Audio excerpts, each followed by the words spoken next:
92 ഇവിടെ നിന്ന് ഫ്ലൈറ്റിന് നിങ്ങൾ പത്രവും പച്ചക്കറിയും വിയന്നയിൽ എത്തിക്കുമായിരുന്നു. അടിപൊളി. 2011 ഒഫീഷ്യലായിട്ട് ഞങ്ങളുടെ മാത്രം ഫാമിലിയുടെ ഒരു ട്രസ്റ്റ് പോലെ സംഭവം പ്രോസി ഗ്ലോബൽ ചാരിറ്റി എന്ന് പറഞ്ഞ് നമ്മൾ സ്റ്റാർട്ട് ചെയ്തിട്ടുണ്ട്. പ്രോസി ഗ്ലോബൽ ചാരിറ്റി. ഓക്കെ. ഇതിലൊക്കെ പോയി ചാരിറ്റി ചെയ്ത സ്ഥലം കണ്ടു കഴിഞ്ഞാൽ നമ്മൾ കിടുങ്ങി പോകും. കാരണം അങ്ങോട്ടേക്കുള്ള ട്രാൻസ്പോർട്ട് ഇങ്ങേ ഭാഗത്ത് വലിയ കൊക്ക വീഡിയോ ഒക്കെ എടുത്ത് അയച്ചു തരും. നമുക്ക് തന്നെ വീഡിയോ വരും.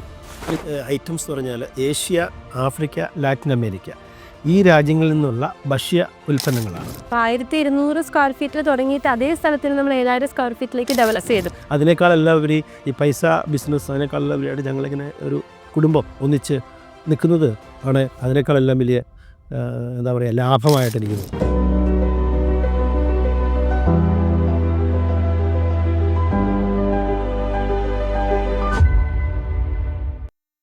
നമസ്കാരം, ഞാൻ അന്ന സൂസൻ. സ്പാർക്കിന്റെ സ്പാർക്കുള്ള പുതിയൊരു എപ്പിസോഡിലേക്ക് സ്വാഗതം. ഇന്ന് എൻ്റെ ഒപ്പം സ്പാർക്കിന്റെ ഹോട്ട് സീറ്റിൽ കഥ പറയാനിരിക്കുന്നത് ഒരു ജ്യേഷ്ഠനും അദ്ദേഹത്തിന്റെ 2 സഹോദരങ്ങളുമാണ്.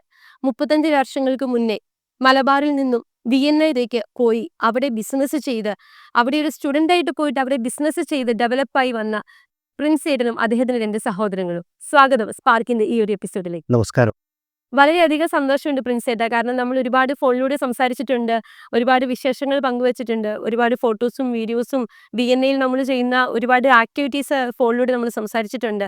സോ ഇന്ന് ഈ ഒരു കസേരയിൽ നമുക്കൊപ്പം വന്നിരിക്കാൻ നിങ്ങൾ കണ്ടെത്തിയ സമയത്തിന് ഞാൻ ആദ്യമേ നന്ദി പറയുന്നു. പ്രിൻസ് ഏട്ടൻ എങ്ങനെയായിരുന്നു ഈ ഒരു വിയന്നയിലേക്കുള്ളൊരു യാത്ര എങ്ങനെയായിരുന്നു? കാരണം അതായിരിക്കും എല്ലാവർക്കും കേൾക്കാൻ ഭയങ്കര ആഗ്രഹമുള്ളൊരു കാര്യം. എവിടെയാണ് ജനിച്ചതും വളർന്നതെല്ലാം? അവിടെ നിന്ന് എങ്ങനെയാണ് വിയന്നയിലേക്ക് എത്തുന്നത്? ഞങ്ങൾ ബേസിക്കലി ഞങ്ങളുടെ ഫാദർ തൊടുപുഴക്കാരനായിരുന്നു.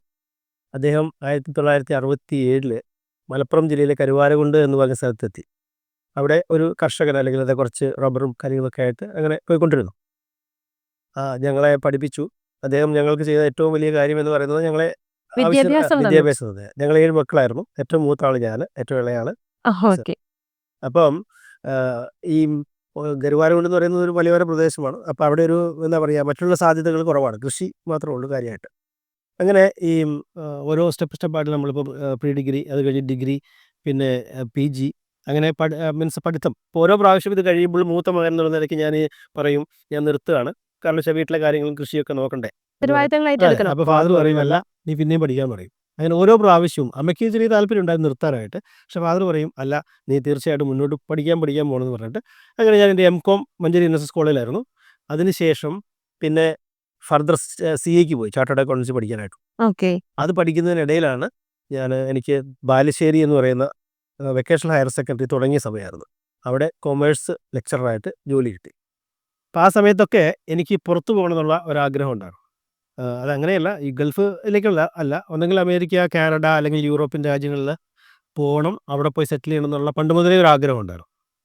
അങ്ങനെയാണ് ഈ സ്റ്റുഡൻറ്റ് വിസയ്ക്ക് പല സ്ഥലത്തേക്ക് വിട്ടു.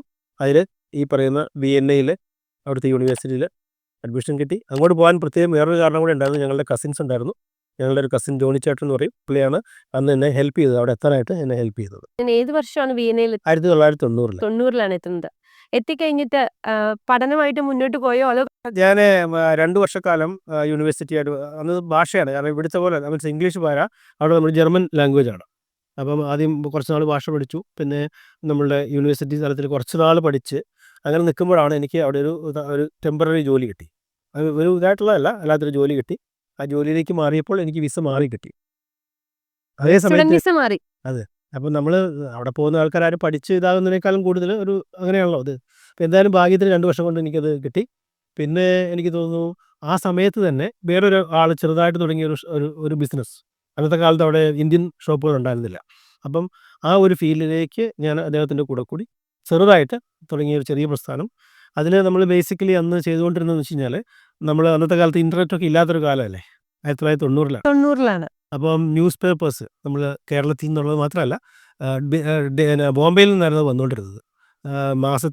ആഴ്ചയിൽ 3 ദിവസം, തിങ്കൾ, ബുധൻ, വെള്ളി, ഈ 3 ദിവസങ്ങളിൽ പച്ചക്കറികളും ന്യൂസ് പേപ്പേഴ്സ്. അതിനകത്ത് ഈ പറഞ്ഞ Kannada news paper, Punjabi news paper, Tamil news paper, ഇന്ത്യൻ്റെ, അങ്ങനെ ഇത് രണ്ടും മിക്കവാറും ഒന്നിച്ചായിരിക്കും വരുന്നത്. അങ്ങനെ 3 പ്രാവശ്യം ഇത് വരുമായിരുന്നു. ഇതെങ്ങനെ എത്തിക്കും?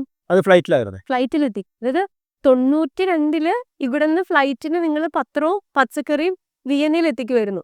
അടിപൊളി. അത് റെഗുലറായിട്ട് എത്തിക്കുമായിരുന്നു. അപ്പോൾ ഈ ആളുകൾക്ക് ഈ ന്യൂസ് കേൾക്കാണ്ട് അന്നത്തെ കാലത്ത് ഇപ്പോഴും ഉണ്ട്, പക്ഷേ ഇപ്പോൾ നമുക്ക് ഇൻ്റർനെറ്റ് ഉള്ളതുകൊണ്ട് കുഴപ്പമില്ല. പക്ഷേ അന്ന് വളരെ ഒരു ഇതായിരുന്നു. അങ്ങനെ ആളുകൾ നമ്മുടെ സ്ഥലത്തേക്ക് വരും.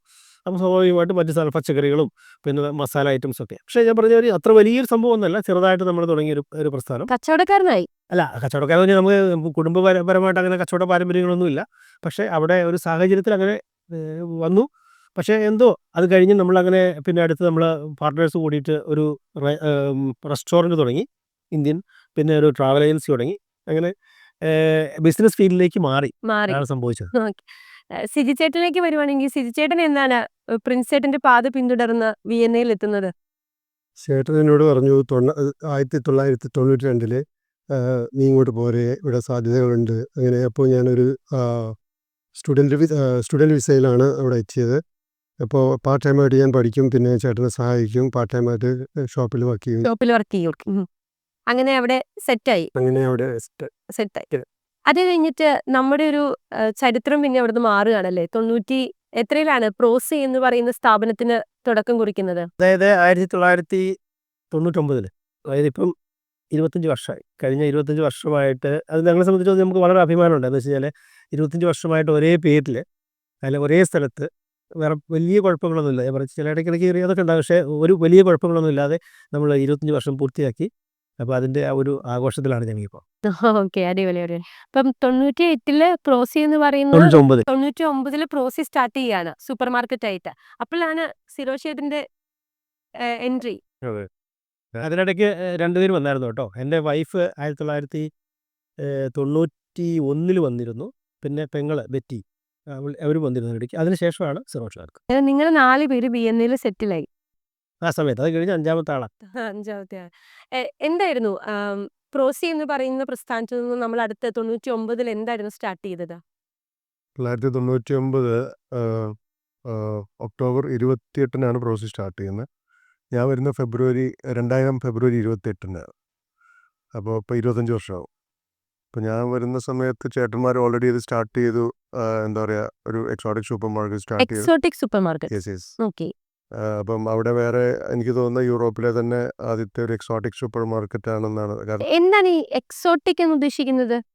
എക്സോട്ടിക് എന്ന് പറഞ്ഞു കഴിഞ്ഞാൽ നമ്മളുടെ മെയിൻ ഐറ്റംസ് എന്ന് പറഞ്ഞാൽ ഏഷ്യ, ആഫ്രിക്ക, ലാറ്റിൻ അമേരിക്ക ഈ രാജ്യങ്ങളിൽ നിന്നുള്ള ഭക്ഷ്യ ഉൽപ്പന്നങ്ങളാണ്. അപ്പം എക്സോട്ടിക് എന്ന് പറയുന്നത് നമ്മൾ ഈ രാജ്യത്ത് ഇപ്പോൾ നമ്മൾ താമസിക്കുന്ന ഓസ്ട്രിയയാണ്. ആ ഓസ്ട്രിയയിൽ നിന്നല്ലാത്ത പുറത്തുനിന്നുള്ള സാധനങ്ങൾ. അപ്പോൾ അങ്ങനെയുള്ള പല രാജ്യങ്ങളിൽ നിന്നുള്ള പ്രോഡക്ട്സ് എന്നുള്ള ആ മീനിങ്ങിലാണ് നമ്മൾ എക്സോട്ടിക് എന്നുള്ള പേര് കൊടുത്തത്. പക്ഷേ അത് നമ്മുടെ ഈ ആയിരിക്കും ഒരു പക്ഷേ യൂറോപ്പിൽ തന്നെ ആദ്യത്തെ എക്സോട്ടിക് സൂപ്പർ മാർക്കറ്റാണ്. ഇന്ത്യൻ ഷോപ്പുകളുണ്ടാവാം, ആഫ്രിക്കൻ ഷോപ്പുകളുണ്ടാകാം, അല്ലെങ്കിൽ ഫിലിപ്പീൻ ഷോപ്പുകൾ അങ്ങനെയൊക്കെ ഉണ്ടാവാം. പക്ഷേ ഇതെല്ലാം കൂടെ മിക്സ് ചെയ്തിട്ടുള്ള ഒരു കോമ്പിനേഷൻ ഒരു പക്ഷേ നമ്മൾ തന്നെയാണ് ആദ്യം സ്റ്റാർട്ട് ചെയ്തത്. 99 സ്റ്റാർട്ട് ചെയ്തു. 99. അടിപൊളി. എന്താണ് ഈ പ്രോസി എന്ന് പറഞ്ഞ വാക്കിന്റെ അർത്ഥം? പ്രോസി എന്ന് പറഞ്ഞാൽ അന്നിങ്ങനെ സത്യത്തിൽ എൻ്റെ മനസ്സിൽ തോന്നിയ ചെറിയൊരു സംഭവമാണ്. അതായത് politeness, respect, obedience, service, intimacy അത് കൂട്ടി പ്രോസിയാക്കി. 25 വർഷമായിട്ട് നമുക്ക് അങ്ങനെ തന്നെ നിലനിൽക്കാൻ. ഇപ്പോൾ എന്ന് വെച്ച് കഴിഞ്ഞാൽ ഇപ്പോൾ ആളുകൾക്ക് ഇപ്പോൾ വെച്ച് കഴിഞ്ഞാൽ അവിടെ പൊതുവെ ആൾക്കാർക്ക് അറിയാം. എല്ലാവരും ഞാൻ പറയുന്നില്ല, പക്ഷേ ഓൾമോസ്റ്റ് പുറത്തുനിന്നുള്ള ആൾക്കാർക്ക് എന്തായാലും അറിയാം. അപ്പം ഞാൻ വഴിക്കുന്നത് കാണുമ്പോഴേ ഇപ്പോൾ എന്നെ പരിചയമില്ലാത്ത ആൾക്കാരാണെങ്കിലും എന്നോട് ചിലപ്പോൾ ചോദിക്കും, നീ കൂടെ പോണേ പ്രോസി ചെയ്യുക ചുമ്മാ ഇതായിട്ട്. അതുപോലെ ഞാൻ പരിചയമില്ലാത്ത ആൾക്കാർ ഞാൻ അവരോട് ചോദിക്കും, നിങ്ങൾക്ക് പ്രോസി അറിയാം? എന്നെ അറിയില്ല, പക്ഷേ പ്രോസി അറിയാമെന്ന് നിൽക്കുമ്പോഴത്തേക്കും പറയാം യശ്വർ ഞങ്ങൾക്ക് അറിയാമെന്ന് പറയും. അതൊരു അങ്ങനെ നേട്ടമല്ലേ? അല്ല, തീർച്ചയായിട്ടും അതാണ് പറഞ്ഞത്. പക്ഷേ അതിനകത്ത് ആ പേരിന് വരുന്നുണ്ട്. കാരണം വെച്ചാൽ നമ്മൾ സിമ്പിളായിട്ടൊരു പേരാണ്, പക്ഷേ ആളുകൾക്കത് ഓർത്തിരിക്കാൻ പറ്റുന്നൊരു പേരായിട്ട് പലരും പറഞ്ഞിട്ടുണ്ട്, എനിക്ക് തോന്നുന്നുണ്ട്. 99 യൂറോപ്പിലെ ആദ്യത്തെ എക്സോട്ടിക് സൂപ്പർ മാർക്കറ്റ് സ്റ്റാർട്ട് ചെയ്തിട്ട് അവിടെ നിർത്തിയോ നമ്മുടെ വളർച്ച? ഇല്ല, നമ്മൾ വെച്ച് കഴിഞ്ഞാൽ ഈ സൂപ്പർ മാർക്കറ്റ് എന്ന് പറയുന്നത് നമ്മൾ തുടങ്ങിയത് തന്നെ ഒരു അധികമൊന്നും വലിപ്പമൊന്നും ഉണ്ടായിരുന്നില്ല. തുടക്കത്തിൽ ഒരു 1200 സ്ക്വയർ ഫീറ്റ്. പിന്നെ അത് കഴിഞ്ഞ് ലക്ലി നമുക്ക് ഇതിൽ ഒരു 2 ബിൽഡിങ്ങാണ്. അത് അവിടുത്തെ പഴയ ബിൽഡിങ്ങാണ് ഓസ്ട്രിയയിൽ. പക്ഷേ ഞങ്ങളുടെ ഏറ്റവും വലിയ അഡ്വാൻറ്റേജ് എന്ന് പറഞ്ഞാൽ തൊട്ടടുത്തൊരു അണ്ടർഗ്രൗണ്ട് മെട്രോ ഉണ്ട്. ഒരു ജസ്റ്റ് ഒരു 2 മിനിറ്റ് നടന്നാൽ മതി.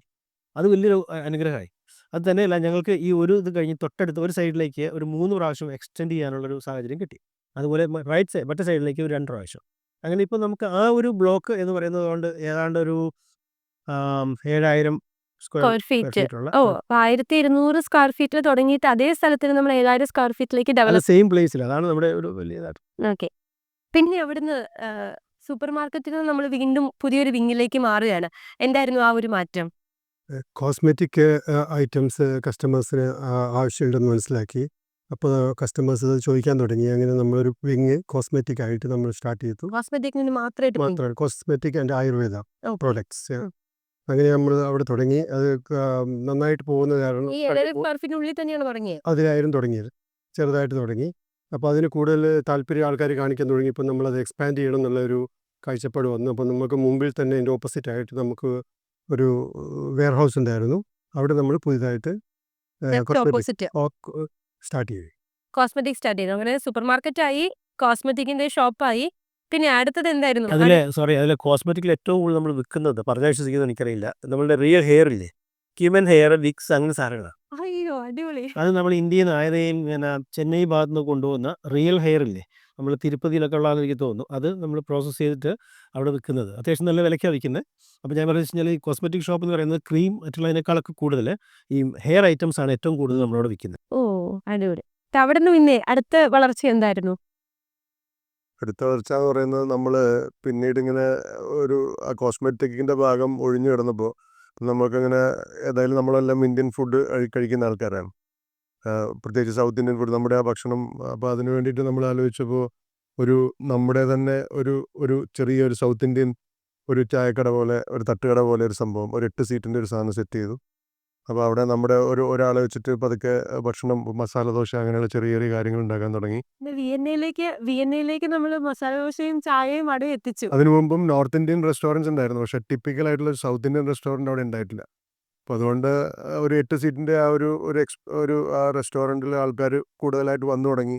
പിന്നെ ഇരിക്കാൻ സ്ഥലമില്ലാണ്ടായി തുടങ്ങി. അപ്പോൾ പിന്നെ നമ്മൾ തൊട്ടടുത്ത് പ്രോസിയുടെ അങ്ങേ ഭാഗത്ത് നമുക്ക് വേറൊരു റെസ്റ്റോറൻറ്റ്, ഒരു പഴയൊരു ടർക്കി റെസ്റ്റോറൻറ്റ് ഉണ്ടായിരുന്നു. അപ്പോൾ അദ്ദേഹത്തിൻ്റെ ആ റെസ്റ്റോറൻറ്റ് നമ്മൾ മേടിച്ചു. എന്നിട്ട് അവിടെ നമ്മൾ ഇന്ത്യൻ റെസ്റ്റോറൻറ്റ് സെറ്റ് ചെയ്തു. പിന്നെ ചെറിയൊരു തട്ടുകട തുടങ്ങി അടുത്തത് അവിടെ നിന്നുള്ളൊരു ഓപ്പർച്യൂണിറ്റി തിരിച്ചറിഞ്ഞിട്ട് വീണ്ടും നമ്മൾ റെസ്റ്റോറൻറ്റിലേക്ക് മാറുകയാണ്. ഓക്കെ. ഈ റെസ്റ്റോറൻറ്റിൽ മാത്രം നിന്നോ? റെസ്റ്റോറൻറ്റിൽ ഏറ്റവും വലിയൊരു സ്പെഷ്യാലിറ്റി എന്ന് പറയുന്നത് അവിടെ നമ്മൾ ഓണം, ദീപാവലി, ഈസ്റ്റർ, ക്രിസ്മസൊക്കെ നമ്മുടെ ഇവിടുത്തെ നാട് സ്റ്റൈലുള്ള നമ്മുടെ പക്ക നസ്രാണി ബിസിനസ് നമ്മളവിടെ ആഘോഷിക്കും, അവിടുത്തെ ഓസ്ട്രിയക്കാരെ വെച്ചിട്ട്. ഓണമാണെങ്കിലും നമ്മൾ മാവേലീനെ വെച്ച്, പിന്നെ സായിപ്പന്മാർക്ക് കുറിയൊക്കെ തൊട്ട് കൊടുത്ത് അവരെ കൊണ്ട് കൈകൊണ്ട് മുണ്ടുടുപ്പിച്ച് വരുത്തി കൈകൊണ്ട് ഭക്ഷണം കഴിപ്പിക്കുക, അവർക്ക് തൂഷണിലയിൽ പിന്നെ സദ്യ വിളമ്പുക. ഇതെല്ലാം നമ്മൾ ഉദ്ദേശിക്കുന്ന ഫുഡ് ഫെസ്റ്റിവൽ ആട്ടോ. എല്ലാം ഡിഫറെൻ്റ് ആയിട്ടുള്ള ഫുഡ്. ഇപ്പോൾ ഹോളി വരാൻ പോകുന്നു, ആ ഹോളിയുടെ ഫുഡ് ഫെസ്റ്റിവൽ ഉണ്ടോ ഫുഡ്, അപ്പോൾ അത് ഡിഫറെൻ്റ് ആയിരിക്കും. അതുപോലെ ദീപാവലി, അങ്ങനെ ഒരു ശരിക്കും നിങ്ങൾ DNA-യിലാണെങ്കിലും നാട്ടിൽ ഒന്നും മിസ് ചെയ്യുന്നില്ല. മിസ് ചെയ്യുന്നില്ല. ഞങ്ങൾ തന്നെയല്ല, ഇപ്പം ഞങ്ങളുടെ ഫാദറും മദറും അവിടെ ഉണ്ടായിരുന്നു. ഫാദർ മരിച്ചുപോയി, അമ്മച്ചിയുണ്ട്, പിന്നെ ഞങ്ങളെല്ലാവരും ഉണ്ട്, പിള്ളേർ. അപ്പോൾ അങ്ങനെ വെച്ചാൽ നമ്മൾ സമയത്തിൻ്റെ ഒരു കുറവ് മാത്രമേ ഉള്ളൂ, അല്ലെങ്കിൽ ഫൈൻ. ഓക്കെ. അങ്ങനെ തട്ടുകട തുടങ്ങി, ഇവിടുന്ന് റെസ്റ്റോറൻറ്റ് നമ്മളെല്ലാം ആഘോഷിക്കാൻ തുടങ്ങി. ഇടയ്ക്ക് എപ്പോഴും ഇങ്ങനെ ഫോട്ടോസ് കാണാം. നമ്മുടെ ഈ ഓണവും വിഷു മാത്രമല്ലാതെ പല രാജ്യത്തിൽ നിന്നുള്ള ആളുകളുടെ കൾച്ചറൽ ആക്ടിവിറ്റീസിന്റെ ഫോട്ടോസ് കാണാം പ്രിൻസ് ചേട്ടന്റെ സോഷ്യൽ മീഡിയയിൽ. അത് ശരിക്കും എന്താണ്? അപ്പോൾ അത് നമ്മളെ പ്രോസി എക്സോട്ടിക് ഫെസ്റ്റിവൽ. പ്രോസി എക്സോട്ടിക് ഫെസ്റ്റിവൽ നമ്മൾ ഷോപ്പ് തുടങ്ങിയിട്ട് എനിക്ക് തോന്നുന്നു ആദ്യത്തെ വർഷം തന്നെ ഒരു താങ്ക്സ് ഗിവിങ് പോലെ അന്നൊരു ദിവസം ഉണ്ടായിരുന്നുള്ളൂ. ഇപ്പം 25 വർഷമായി. അതിൽ കോവിഡിന് 2 വർഷക്കാലം ഇല്ലായിരുന്നു. ഇപ്പം നമ്മൾ ചെയ്യുന്നത് 2 ദിവസം, ജൂൺ മാസത്തിലായിരിക്കും, 2ാമത്തെ ആഴ്ചയിൽ വെള്ളി ശനി ദിവസങ്ങളിൽ. അത് നമ്മൾ 11 മണിക്ക് സ്റ്റാർട്ട് ചെയ്ത് രാത്രി 10 വരെ, അങ്ങനെ 2 ദിവസം. അതിൽ ഓരോ 15 മിനിറ്റിലും ഏതെങ്കിലും ഒരു രാജ്യത്തിൻ്റെ ഒരു പ്രോഗ്രാം ഉണ്ടാവും. പിന്നെ വെള്ളിയാഴ്ച ദിവസങ്ങളിൽ ഈവനിങ്ങിൽ നമ്മളൊരു സർവ്വമത സമ്മേളനം, അവിടുത്തെ ഡിഫറെൻ്റ് ആയിട്ടുള്ള കമ്മ്യൂണിറ്റിയിലെ ആൾക്കാരെ വിളിച്ചിട്ട്. പിന്നെ ശനിയാഴ്ച ദിവസങ്ങളിൽ നമ്മൾ അവിടുത്തെ VIP ആയിട്ടുള്ള മറ്റേ അംബാസിഡേഴ്സ്, മറ്റേ അവിടുത്തെ ഞങ്ങളുടെ മേയർ, അവരെല്ലാം വിളിച്ചിട്ടുള്ള വേറൊരു സമ്മേളനം. ഇങ്ങനെ അത് പിന്നെ എന്താ വെച്ച് കഴിഞ്ഞാൽ ഇതൊരു അവരുടെ കസ്റ്റമേഴ്സ് അവർക്കറിയുമ്പോൾ അവരുടെ ഫ്രണ്ട്സിനെ കൊണ്ടുവരും. ആഘോഷം ഒരു 2 ദിവസം കൊണ്ട് ഒരു 10,000-15,000 ആളുകൾ വന്നു പോകുന്ന ഒരു ഫെസ്റ്റിവലാണ്. അപ്പോൾ അവിടെ വരുമ്പോൾ പ്രത്യേകിച്ചൊന്നും കാണാനില്ല, ആകെ ബ്രോസിയേ ഉള്ളൂ. അപ്പോൾ എന്ത് ചെയ്യും, ഓട്ടോമാറ്റിക്കലി വരുന്ന ആളുകളെല്ലാം ഒന്ന് അവിടെ കയറും, ഇവിടെ കയറും. അപ്പോൾ ജസ്റ്റ് എന്തെങ്കിലുമൊക്കെ അവർക്ക് ഇഷ്ടപ്പെടും. അങ്ങനെ അവർ റെഗുലർ നമ്മുടെ കസ്റ്റമേഴ്സായിട്ട് മാറും. ഈ കുക്കിംഗ് ക്ലാസ്സിൻ്റെ കാര്യം പറഞ്ഞിരുന്നു അല്ലേ, ഞങ്ങൾ കഴിഞ്ഞ 16 വർഷം, എത്ര വർഷമായി, 16 വർഷം അല്ലേ, റെഗുലറായിട്ട് കുക്കിംഗ് ക്ലാസ് ചെയ്യുന്നുണ്ട്. അതായത് എല്ലാ വെള്ളിയാഴ്ചയും, ചില സമയങ്ങളിൽ ശനിയാഴ്ചയുണ്ട്. അത് എങ്ങനെയാണെന്ന് വെച്ച് കഴിഞ്ഞാൽ നമ്മൾ ഇന്ത്യൻ മാത്രമല്ല കേട്ടോ, ഡിഫറെൻ്റ് ആയിട്ടുള്ള രാജ്യങ്ങളുടെ കുക്കിംഗ് ക്ലാസ്സസ് ഓഫർ ചെയ്യുന്നുണ്ട്. നമ്മുടെ ഈ റെസ്റ്റോറൻറ്റിൽ അല്ല, അത് വേറെ സ്റ്റുഡിയോ അതിനു വേണ്ടി മാത്രം ഒരു കുക്കിംഗ് സ്റ്റുഡിയോ ഉണ്ട്. ഓക്കെ. അതിൻ്റെ ലക്ഷ്യം എന്ന് പറയുന്നത്, നമ്മൾ ഓസ്ട്രേലിയക്കാർ അവിടെ വന്നിട്ട് ഇങ്ങനെ ഓരോ മസാല എടുത്തിട്ട് ചോദിക്കുന്നത് എന്താ ഞങ്ങൾ ചെയ്യുന്നത്. അപ്പോൾ അങ്ങനെ വന്നപ്പോഴാണ് നമുക്ക് ഐഡിയ പോയത്, ഓക്കെ അവരെ പഠിപ്പിക്കുക. അത് ഇത്രയും വർഷങ്ങളായിട്ട് നമ്മൾ 2000 ഞാൻ കൃത്യമായിട്ട് പറയുന്നത് എന്തായാലും 10-16 വർഷമായി.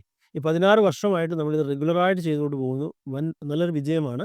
തന്നെയല്ല അവരും ഭയങ്കരമായിട്ട് എൻജോയ് ചെയ്യുന്നുണ്ട്. കാരണം അവരിങ്ങനെ ഒന്നിച്ച് കുക്ക് ചെയ്യുന്നു. കുക്ക് ചെയ്യുമ്പോൾ ഈവൻ കട്ട് ചെയ്യുന്നതും പാത്രം കഴുകുന്നതും ഒക്കെ ഇവരെ കൊണ്ടാണ് ചെയ്യിപ്പിക്കുന്നത്. അല്ലാതെ നമ്മൾ അവരിങ്ങനെ ഒന്ന് കാഴ്ചക്കാരായിട്ട് നിൽക്കുന്നില്ല. സായിപ്പന്മാർ വന്നിട്ട് നമ്മുടെ സാമ്പാറൊക്കെ ഉണ്ടാക്കുമോ? അതന്നെ ഞാൻ പറഞ്ഞേ. അപ്പോൾ പിന്നെ ഇതിനകത്ത് നമ്മളൊരു റെസിപ്പി കൊടുക്കും കേട്ടോ. ഈ ഒരു കംപ്ലീറ്റ് ഒരു ഇതായിട്ടുള്ളത്. അത് കൊണ്ട് അവർ വീട്ടിൽ പോകും. എന്നിട്ട് അവരവരുടെ വീട്ടിൽ എന്തെങ്കിലും ചെറിയ ഫംഗ്ഷൻ വരും. ഉദാഹരണത്തിന് ബർത്ത്ഡേ, ഒരു ചെറിയതായിട്ട് അവർ 15 പേരോ 20 പേരൊക്കെ ഉള്ള ഇവരെന്ന് വെച്ച് കഴിഞ്ഞാൽ നമ്മുടെ അടുത്ത് വന്നിട്ട് ഇതിൻ്റെ കംപ്ലീറ്റ് ഇതിനകത്ത് എഴുതിയിട്ടുണ്ടാകും എന്തെല്ലാം സാധനങ്ങളാണ് വേണ്ടതെന്നുള്ളത്. അതിൻ്റെ ഇൻഗ്രീഡിയൻസ്. ആ ഇൻഗ്രീഡിയൻസിൻ്റെ 90% നമ്മളുടെ കടയിൽ ഉണ്ടാവുള്ളൂ. കാരണം അത്ര ടിപ്പിക്കൽ സംഭവമാണല്ലോ. അവർ വന്ന് മേടിക്കും, അല്ലെങ്കിൽ അവരുടെ ഫ്രണ്ട്സ് വന്ന് മേടിക്കും, പോയി കുക്ക് ചെയ്യും, ഒന്നിച്ച് അവർ ആഘോഷിക്കും.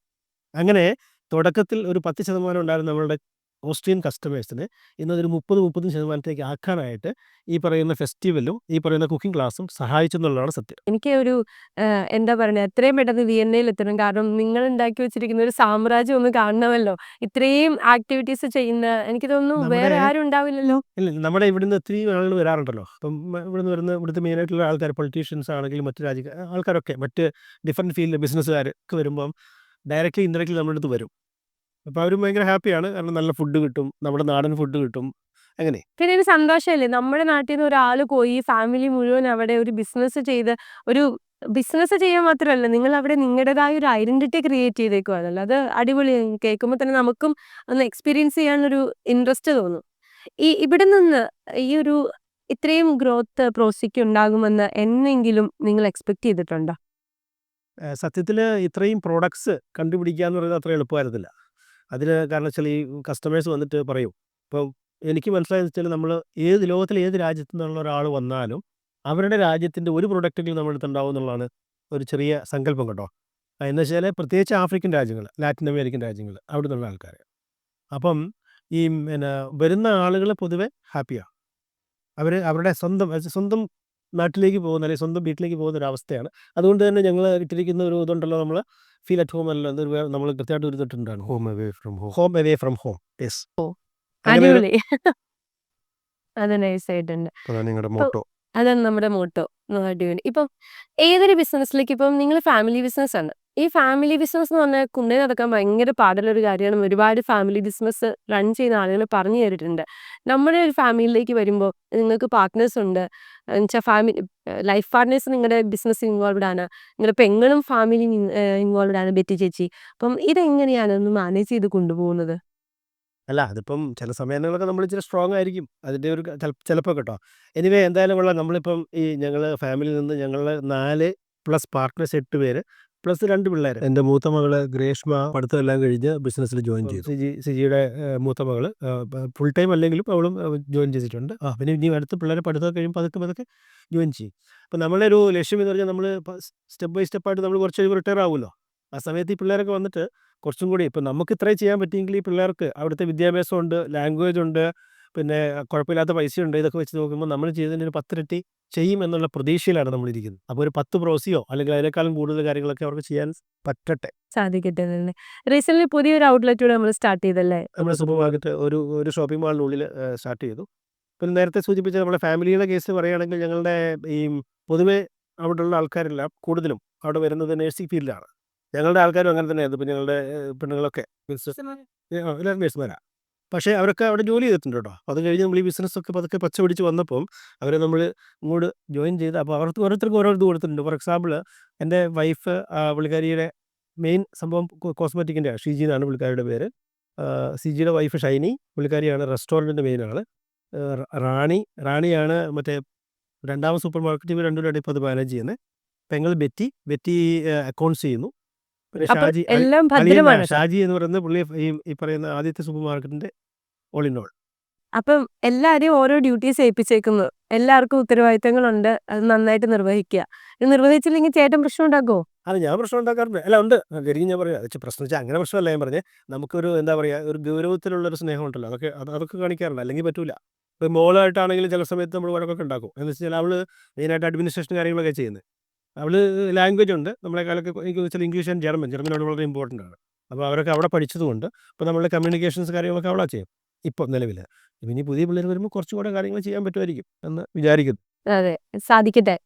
എന്താണ് ഈ ഒരു പ്രോസി എന്ന് പറയുന്ന പ്രസ്ഥാനം കൊണ്ട് എൻ്റെ ഫ്യൂച്ചർ എന്താണ്? കാരണം ഇപ്പോൾ ഓൾറെഡി പറഞ്ഞു മക്കൾ വന്നു, മക്കളെ ഏൽപ്പിക്കണം, അവരൊരുപാട് സ്വപ്നങ്ങൾ 10ഓ 15ഓ അല്ലെങ്കിൽ ലോകം മുഴുവൻ പ്രോസി ഉണ്ടാവണമെന്ന് ആഗ്രഹിക്കുന്നു എന്നൊക്കെ പറഞ്ഞു. അതിനേക്കാൾ ഉപരിയായിട്ട് പ്രോസി എന്ന് പറയുന്ന പ്രസ്ഥാനം കൊണ്ട് എന്താണ് നിങ്ങൾ 4 സഹോദരങ്ങൾ ഉദ്ദേശിക്കുന്നത്? പ്രോസി എന്ന് ഞാൻ പറഞ്ഞല്ലോ, ബിസിനസ് മാത്രമല്ല ഞങ്ങൾ. ഞങ്ങൾ എനിക്ക് തോന്നുന്നു ആദ്യം മുതലേ ഉണ്ട്. പക്ഷേ എങ്കിലും 2011 ഒഫീഷ്യലായിട്ട് ഞങ്ങളുടെ മാത്രം ഫാമിലിയുടെ ഒരു ട്രസ്റ്റ് പോലെ ഒരു സംഭവം പ്രോസി ഗ്ലോബൽ ചാരിറ്റി എന്ന് പറഞ്ഞ് നമ്മൾ സ്റ്റാർട്ട് ചെയ്തിട്ടുണ്ട്. ചാരിറ്റി പ്രോസി ഗ്ലോബൽ ചാരിറ്റി ഫൗണ്ടേഷൻ ആണ്. ആ ഫൗണ്ടേഷൻ എന്ന് പറയുന്നത് നമ്മളുടെ ലാഭത്തിൻ്റെ, അതത് പറ്റി CSR ഫണ്ട് അങ്ങനെയൊന്നും അല്ല കേട്ടോ. കാരണം നമുക്കങ്ങനെ ടാക്സ് ഒന്നും എഴുതിയെടുക്കാൻ പറ്റത്തില്ല അവിടെ. അപ്പം നമ്മൾ ഓരോ വർഷവും നമ്മൾ പ്രൊജക്റ്റ് ചെയ്യും. ആ പ്രൊജക്റ്റ് ചെയ്യാന്ന് പറഞ്ഞാൽ 2011 മുതലാണ് ഒഫീഷ്യലായിട്ട് നമ്മൾ സ്റ്റാർട്ട് ചെയ്തത്. 2011 നമ്മൾ ഇൻഡോറിൽ മധ്യപ്രദേശ്, അവിടെ ഒരു ആദിവാസി വില്ലേജിൽ 2011 ഞാൻ നേരിട്ട് അവിടെ പോയി താമസിച്ച് ഒരു മാസം ഈ പറയുന്ന ആദിവാസി കോളനിയിൽ താമസിച്ച് 5 വീടുകൾ. അതിപ്പോൾ ഞാൻ പറഞ്ഞു തരുന്നതെന്ന് വെച്ച് കഴിഞ്ഞാൽ നമ്മൾക്ക് വേണമെങ്കിൽ പൈസ കൊടുക്കാം. ആ പൈസ കൊടുത്തിട്ട് വേണമെങ്കിൽ പക്ഷേ നമ്മൾ എത്ര ചിലവാക്കാൻ ഉദ്ദേശിക്കുന്നു അതിൻ്റെ ഇരട്ടി പൈസ വരും. തന്നെയല്ല, നമുക്ക് നമ്മളെ ഒരു സംതൃപ്തി കിട്ടത്തില്ല. അവർക്ക് കിട്ടുമെന്ന് ഉറപ്പുമില്ല. അതെ. അപ്പോൾ നമ്മളെന്ന് വെച്ചാൽ ഈ ധ്യാനം കൂടാൻ പോകുന്ന പോലെ ഈ പരിപാടി ഒരു മാസം. അതങ്ങനെ ആ കാലങ്ങളിലൊക്കെ ഞാൻ എല്ലാ വർഷവും ഒരു മാസം വെച്ച് പോകുമായിരുന്നു. അങ്ങനെ അതിനുശേഷം ഗാനയിൽ, ആഫ്രിക്കയിൽ ഇതേപോലെ അവിടെ പോയി. പിന്നെ പെറു, ലാറ്റിൻ അമേരിക്കയിൽ. പിന്നെ എവിടെയായിരുന്നു? നേപ്പാളിൽ പോയിട്ട് എനിക്ക് ശ്വാസം എന്താ പറയുന്നത്, ഈ ഇതൊക്കെ പിടിച്ചു. ഭയങ്കര പൊടിയായിരുന്നു.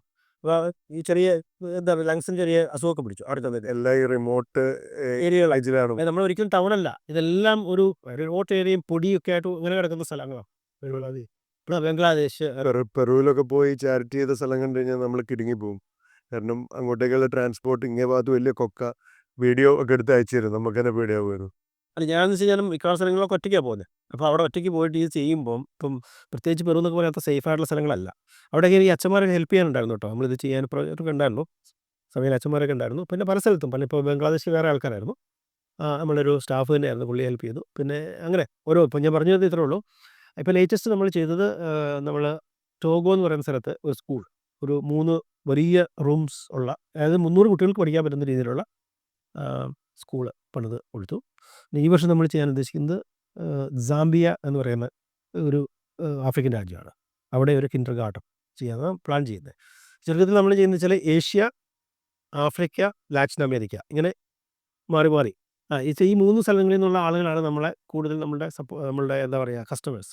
അപ്പോൾ അതുകൊണ്ട് സംതിങ് ഗീവ് ബാക്ക്. യെസ്, അത്രേ ഉള്ളൂ. അതാണ് നമ്മുടെ കൺസെപ്റ്റ്. ഇപ്പോൾ കേരളത്തിൽ എനിക്ക് തോന്നുന്നൊരു 10ലധികം വീടുകൾ വെച്ച് കൊടുത്തിട്ടുണ്ട് കേരളത്തിൽ. അപ്പം പ്രോസി ഗ്ലോബൽ ചാരിറ്റി ഫൗണ്ടേഷൻ. അതുകൂടാതെ നമ്മൾ ഓസ്ട്രിയയിൽ, നിങ്ങൾ വിചാരിക്കും ഓസ്ട്രിയയിൽ എല്ലാവരും ഭയങ്കര റിച്ചാണ്. അല്ല, അവിടെ ഈ കുറേ വയസ്സായിട്ടുള്ള വീടില്ലാത്ത ആൾക്കാരുണ്ട്. ഗവൺമെൻറ് നോക്കും, പക്ഷേ അവർ കുറച്ചിങ്ങനെ ആൽക്കഹോൾ അത് അഡിക്റ്റ് ആയതുകൊണ്ട് അവരിങ്ങനെ റോട്ടിലൊക്കെ ഇങ്ങനെ നിൽക്കുന്ന അങ്ങനെ കുറേ ആൾക്കാരുണ്ട്. അവർക്ക് നമ്മൾ വർഷത്തിലൊരിക്കൽ, അതായത് ക്രിസ്മസ് സമയത്തായിരിക്കും മിക്കവാറും, നമ്മുടെ സൂപ്പർ മാർക്കറ്റിൽ പഴയ ഡ്രസ്സുകൾ കളക്ട് ചെയ്യും. നമ്മൾ അനൗൺസ് ചെയ്യുമ്പോൾ കുറേ ആൾക്കാർ കൊണ്ടുതരും, ഡ്രസ്സ് കൊണ്ടുതരും. നല്ല ഡ്രസ്സ്, ഈ തരത്തിലുള്ള ഡ്രസ്സില്ലേ, അതും മറ്റു ഡ്രസ്സൊക്കെ.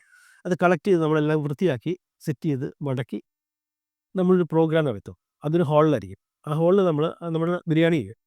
എരിവ് കുറച്ച് ബിരിയാണി, നല്ല ബിരിയാണിയും കുറേ കറികളൊക്കെ അങ്ങനെ സാധനങ്ങളൊക്കെ ഉണ്ടാക്കിയിട്ട് നമ്മൾ അവർക്ക് ഒരു ഈവനിങ് അവിടെ നമ്മളുടെ മ്യൂസിക് ഉണ്ടാവും, പ്രോഗ്രാംസ് ഉണ്ടാവും, നമ്മുടെ ആഘോഷം അവർക്ക് വേണ്ടി. അവരോട് ഇരുന്ന് അവർ കണ്ട് ഭക്ഷണമൊക്കെ കഴിച്ച് ഈ ഡ്രസ്സും എടുത്ത് നമ്മൾ മൊത്തം ആഘോഷിക്കും. അത് ഞാൻ പറഞ്ഞ ഓസ്ട്രേലിയ ചെയ്തുകൊണ്ടിരിക്കുന്ന കാര്യങ്ങളാണ് ഞാൻ പറഞ്ഞത്. ഓസ്ട്രേലിയയിൽ നമ്മളിത് ചെയ്യുന്നുണ്ട്. അതായത് നമ്മൾ പുറത്ത് പോയി മാത്രമല്ല ചെയ്യുന്നത്, അതെല്ലാം ഈ പ്രോസി ഗ്ലോബൽ ചാരിറ്റി ഫൗണ്ടേഷൻ്റെ കെയർ ഓഫിലാണ് ചെയ്യുന്നത്. അതുപോലെ തന്നെ ആ ചാരിറ്റി ചെയ്യാൻ വേണ്ടിയിട്ടൊരു വിങ് വേറെ സ്റ്റാർട്ട് ചെയ്ത് അതിന് 126 രാജ്യങ്ങളിലായിട്ടുണ്ട്. അതിൻ്റെ വേറൊരു റീസൺ എന്ന് പറഞ്ഞാൽ ഈ പ്രോസിക്ക് അതിൻ്റെ ഫണ്ട് കംപ്ലീറ്റ് നമ്മുടെ അടുത്ത് തന്നെ. അപ്പോൾ നമുക്കൊരു ലിമിറ്റേഷൻ ഉണ്ട്. അത് കഴിഞ്ഞാൽ പിന്നെ കഴിഞ്ഞു. കാരണം വെച്ചാൽ അതിന് കൂടുതൽ നമുക്ക് ചെയ്യാൻ പറ്റത്തില്ല. അങ്ങനെ ഇരിക്കുന്ന സമയത്ത് ഞാൻ പണ്ട് സംഘടനയിലൊക്കെ ഉണ്ടായിരുന്നു. അപ്പോൾ അങ്ങനെ ഒരു കൺസെപ്റ്റ് എന്ന് വെച്ച് കഴിഞ്ഞാൽ വേൾഡ് മലയാളി ഫെഡറേഷൻ എന്ന് പറയുന്ന സംഘടന 2016 വേൾഡ് മലയാളി ഫെഡറേഷൻ, WMF എന്നൊരു ഷോട്ട്, അത് നമ്മൾ 2016 വിയന്ന ബേസ് ആയിട്ട് സ്റ്റാർട്ട് ചെയ്തു. അന്ന് തുടങ്ങിയപ്പോൾ നമ്മൾ വിചാരിച്ചില്ല. പക്ഷേ ഇന്നിപ്പോൾ 166 രാജ്യങ്ങളിൽ അതിൻ്റെ കണക്ഷൻസ് ഉണ്ട്. അല്ലെങ്കിൽ ഇത്രയും രാജ്യങ്ങളിൽ മലയാളികളെ കണ്ടെത്തി അവിടെ ചില സ്ഥലങ്ങളിൽ വളരെ കുറച്ച് ആൾക്കാരെ ഉണ്ടാവുള്ളൂ. പക്ഷേ ചില സ്ഥലങ്ങളിൽ ഭയങ്കര ആക്റ്റീവായിട്ട് കാര്യങ്ങൾ പോകുന്നുണ്ട്. അപ്പോൾ എന്താണെന്ന് വെച്ചാൽ അതും ഒരു ഹെൽപ്പ് ഓർഗനൈസേഷനാണ്. ആൾക്കാരെ ഹെൽപ്പ് ചെയ്യുക എന്നുള്ളതാണ് മെയിനായിട്ട് ഉദ്ദേശിക്കുന്നത്. ചാരിറ്റി ചെയ്യുന്നുണ്ട്, വീട് വെച്ച് കൊടുക്കുന്നുണ്ട്. അതിനേക്കാളെല്ലാം ഉപരിയായിട്ട് ഇപ്പം എന്നാൽ തന്നെ ഇവിടെ യാത്ര പോകുന്നൊക്കെയാണ്, ആഫ്രിക്കയിലോ ലാറ്റിൻ അമേരിക്കയിലോ. ഇപ്പോൾ സന്തോഷ് ജോർജ് കുളങ്ങര ഒരു മീറ്റിങ്ങിൽ ഇപ്പം ഒമാനിലൊരു മീറ്റിംഗാണ്. അദ്ദേഹം തന്നെ പറഞ്ഞു അദ്ദേഹം പോകാത്ത സ്ഥലങ്ങളിലേക്ക് പോകുമ്പോൾ അദ്ദേഹം WFൽ ഇപ്പം ഞങ്ങളെ ആരെങ്കിലും വിളിക്കും, ഇന്ന സ്ഥലത്ത് ഏതെങ്കിലും മലയാളീസ് ഉണ്ടോ എന്ന് ചോദിക്കും. ഇപ്പോൾ ഈ അടുത്ത് നമ്മുടെ സുജിത് ഭക്തം വന്നിട്ടുണ്ടായിരുന്നു, അവിടെ വ്ളോഗറല്ലേ, അദ്ദേഹം നമ്മുടെ അടുത്തായിരുന്നു. അദ്ദേഹം അത് കഴിഞ്ഞിട്ട് പല സ്ഥലങ്ങളിലും പോയപ്പോഴൊക്കെ എന്നെ വിളിച്ച് ചോദിച്ചു ഇങ്ങനെ അവിടെ ആരെങ്കിലും ഉണ്ടോ, നമ്മൾ ഹെൽപ്പ് എല്ലാം കൊടുത്തു. അപ്പം എല്ലാ സ്ഥലങ്ങളിലും നമുക്ക് ഏതെങ്കിലും ഒരു കണക്ഷൻ, മലയാളി കണക്ഷൻ ഉണ്ടാകുന്നു എന്നുള്ളത്. ഇപ്പം ഈ സ്റ്റുഡൻസ് പഠിക്കാൻ പോകുന്നു, അവിടെ ചെല്ലുമ്പോൾ അവിടെ ശരിക്കും ഉള്ള യൂണിവേഴ്സിറ്റി ആണോ അല്ലെങ്കിൽ തട്ടിപ്പാണോ, ജോലി സംബന്ധമായ കാര്യങ്ങൾ, അവിടെയൊക്കെ നമുക്ക് കൃത്യമായ ഇൻഫർമേഷൻ കൊടുക്കാനായിട്ട് നമ്മുടെ സംഘടനയ്ക്ക്, ഇപ്പം ഞാൻ തന്നെ ഇല്ല അല്ലെങ്കിൽ ആരും തന്നെ വേറെ ആൾക്കാർക്ക് ചെയ്യാൻ പറ്റുന്ന ആ കണക്ഷൻ ഉണ്ടാക്കിയെടുക്കാൻ പറ്റുന്നുണ്ട്. അതാണ് സംഘടന കൊണ്ടുള്ള നേട്ടം. 166 രാജ്യങ്ങൾ ലോകത്തിൽ, എനിക്ക് തോന്നുന്നു ഒരിക്കലും ഏതെങ്കിലും ഒരു ഭാഷാ സമൂഹത്തിന് ഇത്രയും രാജ്യങ്ങളിൽ എത്തിപ്പെടാൻ, എന്ന് വെച്ചാൽ നമ്മൾ ഇന്ത്യയിലുള്ള ആളാണ്, ഈ പഞ്ചാബികൾ ഗുജറാത്തികളൊക്കെ ആയിരിക്കും കൂടുതൽ, അതിനകത്ത് അവർക്കൊന്നും സാധിച്ചിട്ടില്ല. അപ്പം മലയാളി സമൂഹത്തിൽ ഇത്രയും രാജ്യങ്ങളിൽ മലയാളികളുണ്ട് എന്നുള്ള ആ ഒരു കാര്യം ഇതിനകത്ത് മനസ്സിലാക്കാൻ പറ്റും. അടിപൊളി. ഒരു ചേട്ടൻ എന്നുള്ള രീതിയിൽ സിജിച്ചേട്ടനെ എത്രത്തോളം പ്രിൻസ് ചേട്ടൻ്റെ ഒരു ദീർഘവീക്ഷണമൊക്കെ സ്വാധീനിച്ചിട്ടുണ്ട്? ചേട്ടൻ എല്ലാം നോക്കി കാണുമായിരുന്നു. നമ്മൾ ഓരോ ചെയ്യുന്ന കാര്യങ്ങളെല്ലാം പ്രോപ്പറാണോ എന്നുള്ളതെല്ലാം നോക്കി പുള്ളി പറയുന്നതൊക്കെ അക്സെപ്റ്റ് ചെയ്ത് നമ്മൾ കുഴപ്പമില്ലാതെ കാര്യങ്ങൾ മുമ്പോട്ട് പോകുന്നുണ്ട്. അതുപോലെ സിജി എങ്ങനെയാണെന്ന് വെച്ചാൽ ഇവന് മറ്റേ ഒരുപാട് ഞങ്ങളെ പോലെ കമ്പനിയൊന്നുമില്ല, ഇവനും കുറച്ച് കമ്പനി കൂടുതൽ. ഞങ്ങളെന്ന് വെച്ചാൽ ഒരു ഇദ്ദേഹത്തിൻ്റെ ബിസിനസ് അതിൽ നന്നായിട്ട് കോൺസെൻട്രേറ്റ് ചെയ്ത് ഓരോ കാര്യങ്ങളും, ബിസിനസ്സിൻ്റെ കാര്യങ്ങളിൽ ഒരു വിട്ടുവീഴ്ചയില്ലാത്ത കാര്യങ്ങളെല്ലാം ഞങ്ങളവിടെ ഇല്ലാത്ത സമയത്തൊക്കെ ചെയ്യുന്നത് വരാം. പ്ലസ് ഫാമിലി മാനാണ് പുള്ളിയുടെ മക്കളെ വൈഫ്, അങ്ങനെ ആ ഒരു ഇതിൽ പുള്ളി വളരെ സ്ട്രോങ് ആണ്. നമ്മളെ സംബന്ധിച്ചിടത്തോളം നമ്മളിങ്ങനെ കുറച്ച് ഇങ്ങനെ സോഷ്യൽ ഇതായതുകൊണ്ട് എല്ലാ കാര്യങ്ങളും നമുക്കിങ്ങനെ ഫുള്ളായിട്ട് നോക്കാൻ പറ്റത്തില്ല. ഇത് ഓക്കെ. അതുപോലെ ഇങ്ങളിലേക്ക് വന്നു കഴിഞ്ഞിട്ടുണ്ടെങ്കിൽ സിനോഷേട്ടനും ഏറ്റവും ഇളയ ആളാണ് 7 മക്കളിൽ. ഏറ്റവും മൂത്തയാളാണ് പ്രിൻസ് ചേട്ടൻ. ഒരു ചേട്ടൻ, ഒരു അച്ഛൻ്റെ സ്ഥാനമാണ് ശരിക്കും പറഞ്ഞിട്ടുണ്ടെങ്കിൽ. അത് എത്രത്തോളം ആ ഒരു അച്ഛൻ്റെ സ്ഥാനത്ത് നിന്ന് എത്രത്തോളം കാര്യങ്ങൾ ഒരു കുടുംബത്തിനേക്കാൾ ഉപരി ഒരു രാജ്യത്തിനെ മുഴുവൻ, അത് ഇന്ത്യ എന്ന് പറഞ്ഞ രാജ്യത്തിനെ നിങ്ങൾ വിയന്നയിൽ പോർട്രേറ്റ് ചെയ്തിട്ടുണ്ട്. അതിനെ എത്രത്തോളം സപ്പോർട്ട് ചെയ്യാൻ സാധിച്ചിട്ടുണ്ട് ചേട്ടനെ?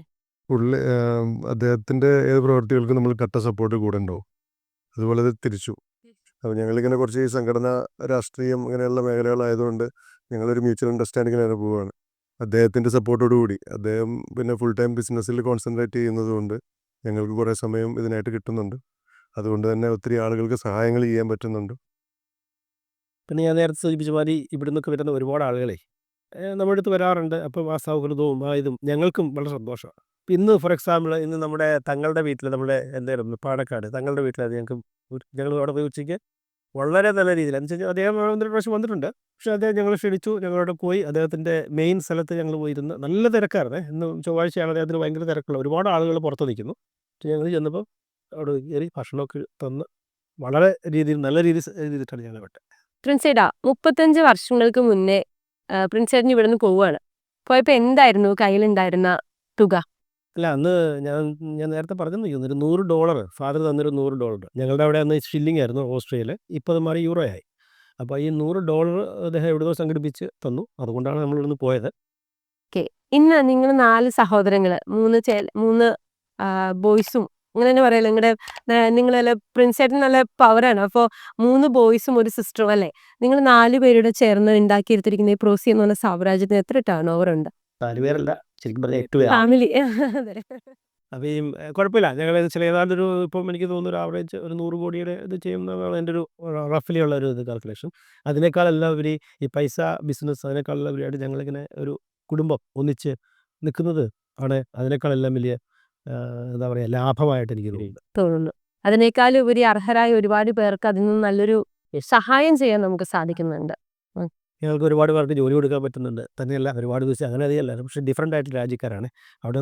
നമ്മുടെ ഇന്ത്യക്കാർ മാത്രമല്ല, ബംഗ്ലാദേശികൾ, പാകിസ്ഥാനികൾ, ഫിലിപ്പീൻസ് അത്രയും ഉണ്ടാവും. പക്ഷേ അവരെല്ലാവരും ഡിഫറൻ്റ് ആയിട്ട് സ്ഥലത്തു നിന്നുള്ള ഓൾമോസ്റ്റ് അങ്ങനെയുള്ള ആൾക്കാരാണ്. അതിനും നമുക്ക് സന്തോഷം. ഞങ്ങൾക്കും വളരെ സന്തോഷം. കാരണം ഇത്രയും നല്ലൊരു സ്റ്റോറി എന്ന് വെച്ചാൽ, ഒരു സ്റ്റോറിയല്ല, നിങ്ങളുടെ ഒരു ഫാമിലി, ഒരു പള്ളിക്കുന്നൽ എന്ന് പറയുന്ന ഒരു ഫാമിലിയുടെ കഥയാണ്. ഇവിടെ കരുവാരക്കുണ്ടിൽ ഒരു ചെറിയ ഗ്രാമത്തിൽ ഉണ്ടാകേണ്ട ഒരു സ്റ്റോറി നിങ്ങൾ കേരളം വിട്ട്, ഇന്ത്യ വിട്ട്, വിയന്നയിൽ പോയിട്ട് അവിടെ നിങ്ങൾ ഡെവലപ്പ് ചെയ്ത ഒരു സ്റ്റോറി, ഇത് അടിപൊളിയാണ്. വളരെ സന്തോഷം നിങ്ങൾ 3 പേരുടെ ഈ വേദിയിൽ വന്നതിന്. നിങ്ങളുടെ പാർട്ട്നേഴ്സിനെ എല്ലാവരും ഞങ്ങൾ മിസ് ചെയ്യും. കാരണം അവരും കൂടെ ഉണ്ടെങ്കിൽ നമുക്ക് ഫ്രെയിമിൽ തികയില്ലാന്ന് തോന്നുന്നല്ലേ? വളരെ സന്തോഷം. ആഹ് ഇന്ന് നമ്മുടെ കൂടെ കഥ പറഞ്ഞ പ്രിൻസ് ചേട്ടനും അദ്ദേഹത്തിന്റെ 2 സഹോദരങ്ങൾ സി ചേട്ടനും സിരോഷ് ചേട്ടനും.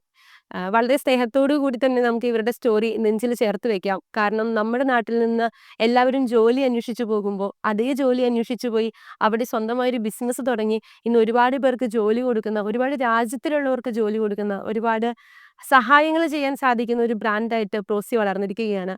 സോ പ്രോസിക്കും നിങ്ങളുടെ ഫാമിലി മെമ്പേഴ്സിനും എല്ലാവർക്കും എൻ്റെയും രഘുവിൻ്റെയും പേരിൽ സ്പാർക്കിന്റെ പ്രേക്ഷകരുടെ പേരിൽ ഞാൻ എല്ലാവിധ ആശംസകളും നേരുന്നു. Thank you so much. Thank you. അതുപോലെ തിരിച്ചും താങ്ക് നന്നായിരുന്നു. You so much.